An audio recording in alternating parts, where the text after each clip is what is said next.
le peintre des rêves. Il était une fois, dans un village niché entre les montagnes et la mer, un peintre nommé Elias. Ce n'était pas un artiste ordinaire. On disait qu'il peignait avec des couleurs qu'aucun autre n'avait jamais vues. Ses toiles représentaient des forêts enchantées, des ciels où flottaient des îles dorées et des rivières aux reflets d'étoiles. Mais ce qui émerveillait le plus, c'était que ceux qui contemplèrent ces tableaux se sentaient transportés dans ces mondes magiques. Les enfants du village venaient souvent le voir. Il leur montrait des paysages impossibles, des cités de lumière suspendues entre les nuages, des océans où nageaient des créatures aux ailes de cristal.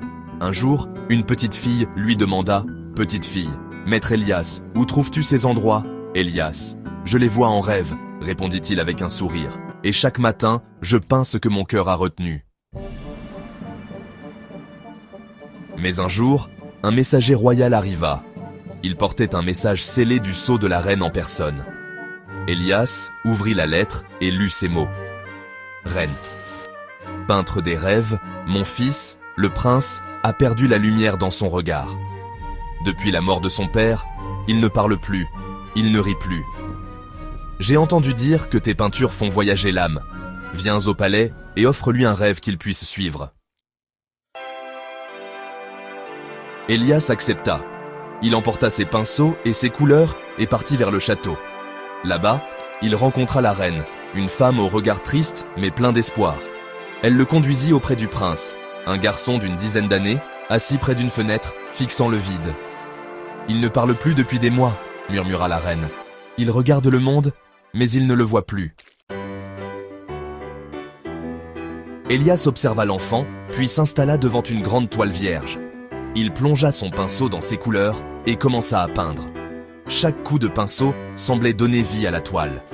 Peu à peu, un paysage apparut, une vallée aux mille lumières, où des papillons faits de lumière virevoltaient dans l'air, où les arbres chantaient avec le vent et où les étoiles descendaient la nuit pour danser sur les rivières.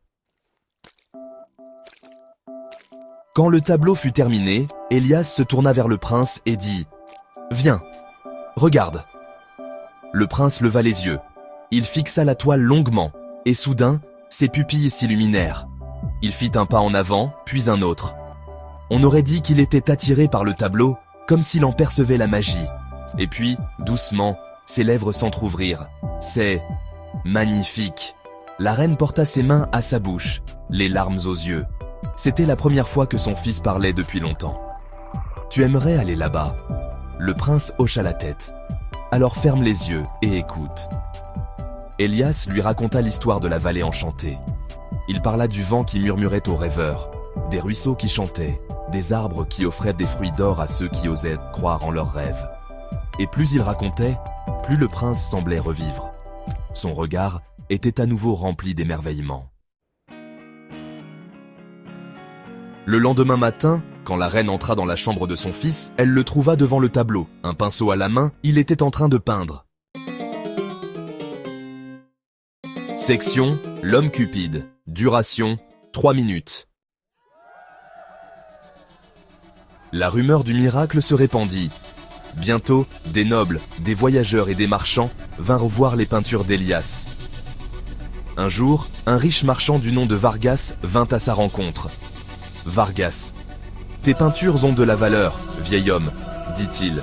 Je veux les acheter. » Elias. « L'art ne se vend pas comme du bétail, répondit Elias. Mais Vargas n'acceptait pas le refus. Une nuit, il envoya des hommes pour voler les toiles du peintre. Mais lorsqu'ils les ramenèrent chez lui et les accrochèrent d'arrêt sur ses murs, quelque chose d'étrange se produisit. Les couleurs s'effacèrent, les paysages devinrent ternes. Ce n'étaient plus que de simples toiles sans vie. Furieux, Vargas retourna voir Elias. « Vargas, que m'as-tu fait ?» cria-t-il. « Pourquoi tes tableaux ne fonctionnent-ils pas chez moi ?» Elias. « Parce que la magie ne s'offre qu'à ceux qui savent rêver. » Le marchand, incapable de comprendre, brûla les toiles qu'il avait volées. Mais le lendemain matin, sur les murs du village, de nouvelles peintures apparurent, comme si les rêves refusaient de disparaître. Les années passèrent. Le prince grandit et devint un roi aimé de son peuple. Il fit construire une grande galerie où les toiles d'Élias seraient exposées pour tous, riches et pauvres. Et surtout, il fit en sorte que tous les enfants du royaume aient accès aux histoires et aux rêves. Quant à Élias, il continua à peindre, mais un jour, il disparut sans laisser de traces. Certains disent qu'il est parti vivre dans l'un de ses tableaux. D'autres affirment que, certaines nuits, si l'on regarde attentivement une de ses toiles, on peut voir une silhouette marcher à l'horizon, un pinceau à la main. Et si l'on tend bien l'oreille, peut-être entend-on une voix murmurer « Élias, tant que vous rêvez, je serai là ».